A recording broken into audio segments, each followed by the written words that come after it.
All right, welcome to week 6 of Beat the Odds, and we are getting fancy today. We're like Pitbull, Mr. Worldwide. We're going global as well. In fact, Teddy might even rap for us later. Yeah, no, maybe? He's thinking about it. From London to Las Vegas, we've got everything covered in pro football. Beat the Odds start right now. From our Las Vegas studios, this is Beat the Odds, sponsored by Superbook at the Westgate Las Vegas Resort and Casino, and powered by SportsGrid. Did I convince anybody at all?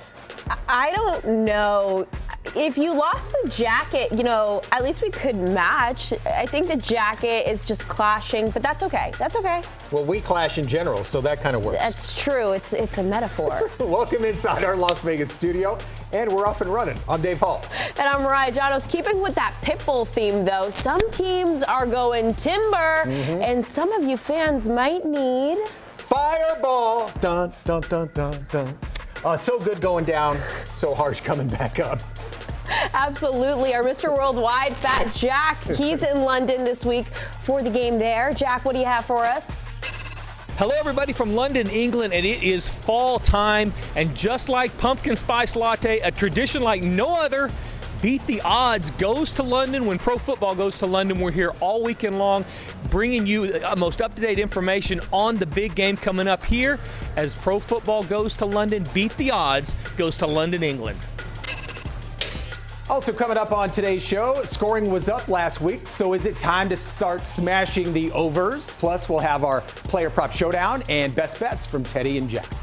And it's a mess in New York right now. Who's to blame? Robert Saleh, Aaron Rodgers, the owner? I'll chat with Brandon Marshall about that. And our friends from SportsGrid are back too. Hey Vegas, we're excited to beat the odds with you guys once again. Coming up, Joe Lisi and I will look at some interesting quarterback performances. Kirk Cousins over 500 yards, while Josh Allen struggles to complete 30% of his passes. And what do these games mean moving forward? So sit tight, we'll join you in a bit. It's back to the crew out in Vegas. So are you gonna rap, Teddy? No. Okay. Sharp money's on the no. All right, a couple years ago, I actually wore a tuxedo budget cut, so it's just the T-shirt now. It looks good. It's fine. It's fine. You're fancy. It's just Teddy and I today at the desk. As always, we got to start with the shockers and stunners because there's always a bunch. So for that, let's head back to Jack, who's at a phone booth. Yeah, guys, so when we talk about the shockers and stunners from last weekend, it's really what games do we not talk about? Started a week ago Thursday with the overtime win with Atlanta playing Tampa Bay. And then we get here to London. Aaron Rodgers throws 3 interceptions, his third one on a potential game-winning drive that kept the total under and, of course, secured the win for all the public play who had Minnesota. You talk about the weekend early games. I know Teddy's going to talk about a lot of those walk-off games, but even the Miami-New England game, Miami's holding off New England late, scoring late to get the win there. So a ton of games last week had both shocking outcomes to the public, and against the spread numbers, you had to really be on some lucky sides in about half of those early games, and it continued all the way through the weekend. Teddy, tell us about those walk-offs. There were 3 of them early. I know a lot of the general public was reeling at that point. Yeah, for sure. We saw a fair few exciting finishes last week. Let's start with this one. You want to talk shockers. Cincy, in overtime, Baltimore fumbles, says, Cincy, here, win. And Cincy's like, let's run the ball 3 times, have a bad snap in the field goal, and find a way to lose. We don't want to win. Tough beat if you had Cincy in that one. Buffalo's another one. They rally all the way back from 17 down. They're in position to win the game, and then what do? Bad clock management leaves Houston just enough time to kick the 59-yard game winner. Walk-off for Houston. Tough if you had Buffalo in that ball game.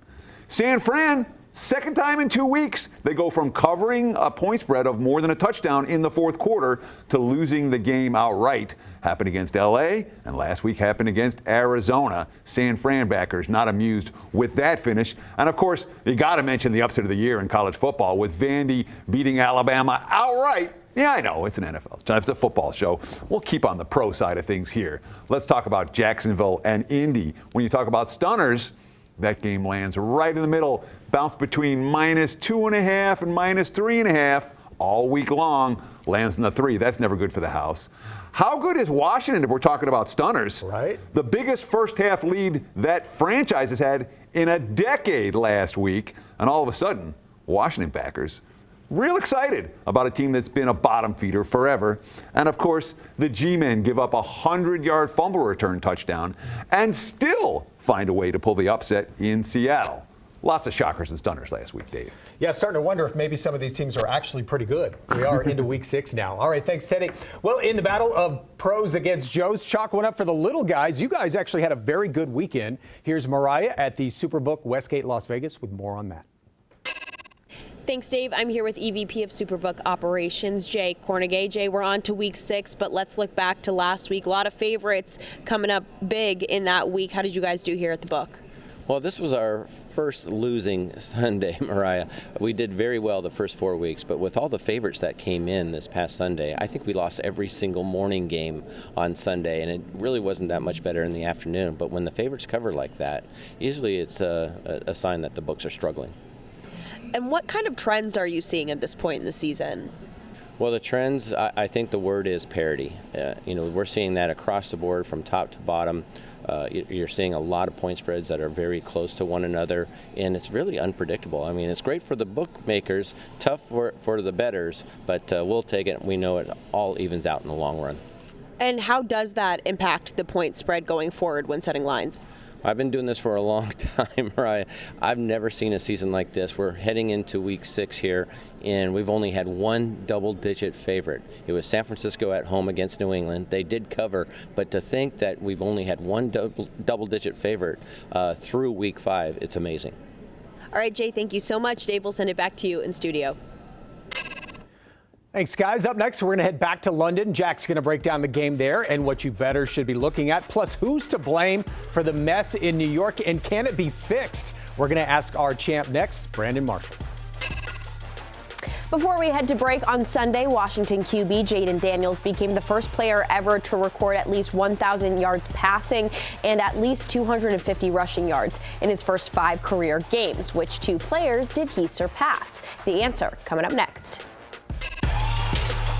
Beat the Odds is sponsored by Superbook Westgate Las Vegas and powered by Sports Grid.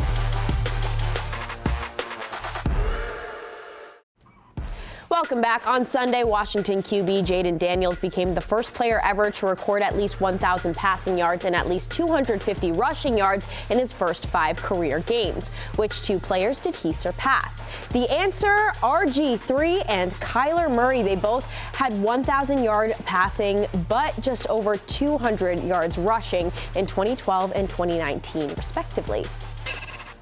All right, it's time to welcome in our champ, Brandon Marshall. Let's start in New York. All the headlines are going that way. Robert Saleh got axed after the loss to Minnesota. But why was this game, this loss, the straw that broke the camel's back? I have no idea. I don't think Yeah. Robert Saleh is the problem. Yeah. I think it's Nathaniel Hackett, which they ended up demoting him for Todd Downing, which was, I think, the right move, right? New York was last in the NFL in rushing, right? They're 27th in offense. Now the defense is second in the league, right? So the defense has always been good. It's the offense, right? I think it's the play calling. So, they have Garrett Wilson, they have Aaron Rodgers, they have Breece Hall. They have some weapons. I think they're just not being utilized correctly. From what we saw, at least when they did Hard Knocks, it seemed like Aaron Rodgers and Robert Saleh had a pretty good relationship. Do you think Aaron Rodgers was the problem at all here? It's tough to tell, because we're not in that locker room. We don't know what's really going on, but, I think all we saw on TV was him kind of push Robert back at one point. Right. But, I don't know. I wouldn't necessarily say Aaron is the problem. I think it's that offense. I think it's Nathaniel Hackett. He was incompetent in Denver. Now he's back in New York. He had success in Green Bay, but we don't know why. But ever since Green Bay, he hasn't been successful. So I think demoting him for Todd Downing was a good move. Yeah, I mean, looking at that change, how can this motivate New York heading into a primetime matchup against Buffalo, who's got their own set of issues right now? Yeah, I think they just need to scheme better. Yeah. They need to scheme more. They need to help Aaron out with the run game. He's 40 years old. Yes, he's Aaron Rodgers, future Hall of Fame player, but get the run game going. Help them out with certain schemes. I think it's just too vanilla. Their offense is really vanilla. We played them, back in 2015 when I was at Denver, we held Aaron to 80 yards passing. Because their offense was really vanilla then. I'm sure Nathaniel Hackett was the offensive coordinator. They just have to do better with scheming because, what you're seeing now with the Sean McVays of the world, the Andy Reids, all the motion and the crossing, the mesh creativity. Creativity. There's no creativity in New York right now. All right, Brandon, thank you so much. It's always a pleasure. Now, Jack is in London covering the game there and has a very weird Bruce Springsteen reference, Jack. Yeah, guys, so, of course, we're here in London. We're talking about the big game going this weekend between Chicago and Jacksonville. What's interesting is that Jacksonville, obviously, as people know, come over here. They play a lot in London. This has been the team that the league has kind of force-fed because of their ownership and other factors to the fans here in London. And really, it's been a testament to how strong the league is. I mean, it's honestly, especially this year, at this point, like telling these people over here, Bruce Springsteen's the greatest singer in America, and then basically just letting them listen to Pink Cadillac over and over again. I mean, no Born in the USA, no Dance in the Dark, none of the good ones. I mean, we're just listening to Jacksonville and Pink Cadillac the entire time and saying, hey, we're great. But they've bought into it anyway. This is a country that has embraced American football, along with Germany, sending a bunch of people over here to these games. But you'll see jerseys from a lot of different teams. It's not just Jacksonville that we're seeing. This particular game, a toss-up, over the course, Jacksonville coming over here against the spread, they're 4-5-1 against the number, which isn't great, especially when you consider that last year they were 2-0 against the spread, beating Atlanta and beating Buffalo. So really getting in that routine of how to handle this trip. It is tough for a lot of the other teams just coming over for one game. Do they travel late and kind of sacrifice the time change for one game, or do they come early, get adjusted to the time, and then go back and maybe it costs them in a week or two after this as they're getting readjusted? Jacksonville's figured out how to do that. Of course, they come over for 2 weeks. Another angle to look at, favorites in this game, not necessarily covering, but they win a majority of the time. 25-11 straight up, that's the favorite. So it will depend on who's the favorite if they can keep that going. These close games, though, money line might be worth a look. The totals, everybody thinks under when you go overseas because of the travel and all the different things, but that total number's already got the travel baked in. 33 games over here, 17 have gone under the total. So don't necessarily think under just because they're playing early in your world. You got to look a little bit deeper. So great game coming up here Sunday morning, and then full card going on in the afternoon. All right, so to recap, we've talked about Pitbull and Bruce Springsteen so far. Yeah. So we're off to a good start. Good show. All right, so we saw a big outburst of scoring from some surprising teams last week. Teddy, is that a blip or maybe something that's a new trend? Sure, well, let's talk a little football, and not Bruce Springsteen or Pitbull. And we saw some really shocking outbursts last week. The G-Men hung 29 on Seattle. Denver scored 34 versus Vegas. Jacksonville, who's been struggling all year offensively, 37 in Indy. And Chicago hung 36 on Carolina.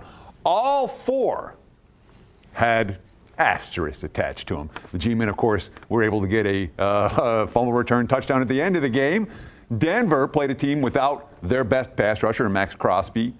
Jacksonville faced a team missing 3 of their 4 defensive linemen, were able to control the line of scrimmage, the lowest pressure rate Trevor Lawrence had ever had in his entire career, and Carolina remains the worst team in pro football. So while all 4 of these teams had outbursts last week, when we try to look forward, maybe not so much. Tap the brakes a little. Tap the brakes on the over on those teams. All right, thank you, Teddy. So who had Kirk Cousins throwing for 500 yards on their bingo card, right? Well, the guys from Sports Grid are back with more on Captain Kirk. Kevin Walsh and Joe Lisi here, taking a look at some of the performances this week where you got to raise an eyebrow.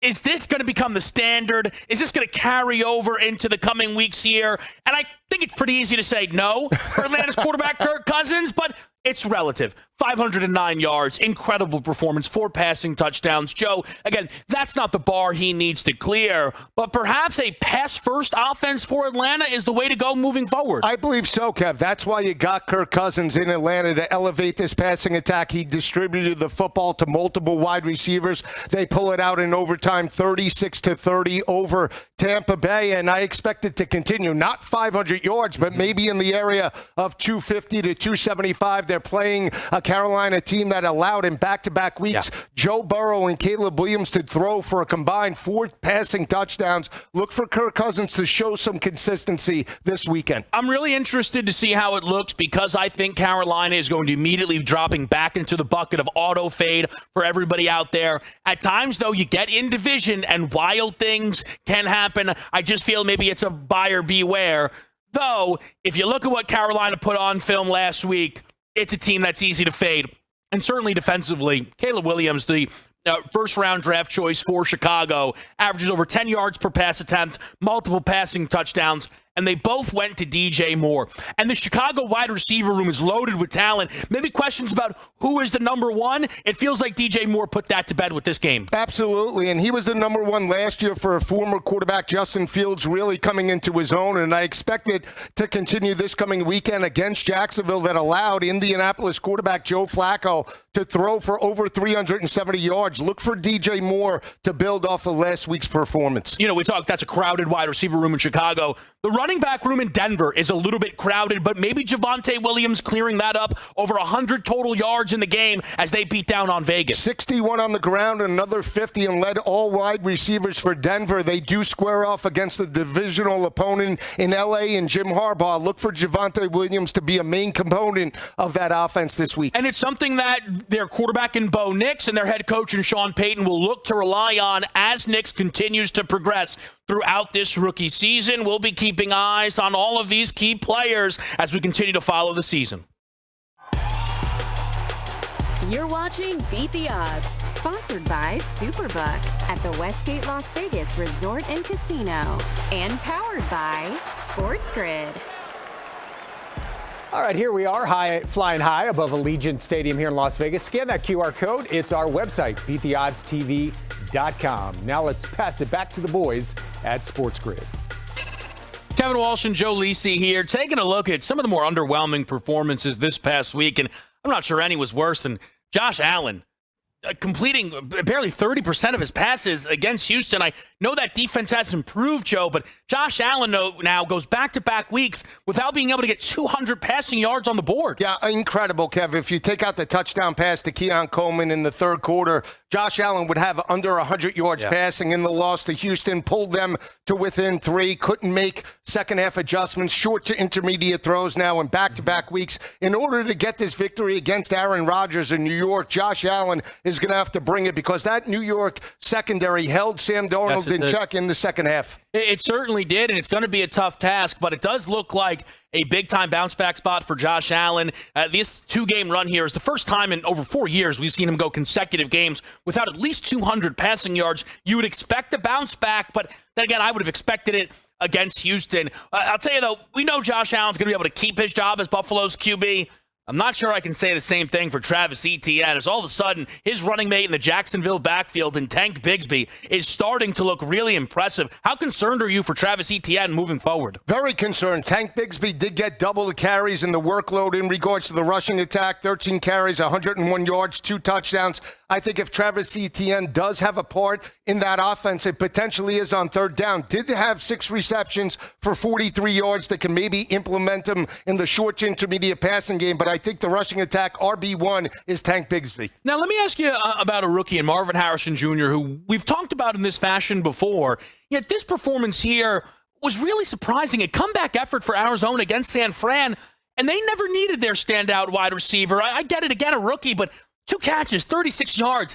Despite 7 targets, I still don't feel like he and Kyler are on the same page. Not yet, but in back-to-back weeks, you mentioned it, 45 receiving yards a couple of weeks ago. This past week against San Francisco, 36. They're going up against a Green Bay secondary that's potentially suspect. I expect a bounce back from Marvin Harrison in Arizona this weekend. Again, fair enough, but he has hauled in less than 50% of his targets so far. Hey, those two need to figure it out here as Arizona is trying to sneak into that wild card contention. We'll continue to follow it all, Joe Lisi and Kevin Walsh, throughout this pro football season. All right, they may be separated by 5,000 miles in a big ocean, but that's not going to stop our player prop showdown. Today, you guys are debating the big fella, Derrick Henry. We sure are. Derrick Henry, we like him. 82.5 rushing yards over the number. Look, Henry's gone over this number each of the last 4 games. He's getting plenty of chances, 19 attempts per game. Washington's run defense ranked number 31 in the league. They're allowing 5.1 yards per carry. And when you're facing Washington, number one thing you got to do, keep Washington's offense off the field. How do you do that? Ball control. Henry over his number. Yeah, Teddy, so I think what's happened is that it's taken a lot of the defensive coordinators a little bit more time than we might have suspected for them to understand that Derrick Henry's a huge part of what Baltimore's doing offensively. He's averaged 114 yards per game rushing. This number's a lot lower than that. I think what we're going to see is a transition starting this week where Washington is loading the box, making the passing game of Lamar Jackson beat him instead of the running game of Jackson and Derrick Henry. So keeping rushing down, let's go under the rushing total this week with Baltimore and Derrick Henry. I think London police hauled him away from the phone booth. All right, up next, best bets. We'll see if these guys can nail him this week. That's next. All right, welcome back to Beat the Odds. We started the show with Pitbull and Fireball. Then we took a turn to Springsteen. How should we end it, Mariah? I'm feeling a little Eminem, a little Superman. Teddy here is our own Clark Kent, so take it away with your best bets. Sure, there's no rapping going right now whatsoever. No, it's okay. I'm going to look at the G-Men plus the points on Sunday night against Cincy. Look, I don't want to lay points with Cincy. Not more than a field goal with this team. They're a 1-4 squad whose quarterback told everyone that they're not a championship level team last week. So, G-Men are off their best offensive game of the year. They have the better pass rush. And even when Cincy wins, winning by margin is not easy. G-Men plus the points Sunday night. All right, let's hear from Jack in London. Hey guys, best bet time. I need an easy one, so we're going to go back to a total. This one almost looks too easy. Hopefully it is as easy as it looks. We're going to go under the total in Los Angeles and Denver. 2 teams not scoring a lot of points overall. We got Bo Nix and his coach fighting on the sidelines now. Los Angeles with Jim Harbaugh and Herbert. They are certainly that new culture. There's no mistakes, run the football first. Offenses toward the bottom of the league in both of these teams. So under the total between Denver and LA. All right, good stuff, fellas. Do you think London police let him back in? Is that why he's That was my exact question, actually. Anyway. Will he return? We'll find out. It's always 50-50. All right, we'll see you next week for another edition of Beat the Odds.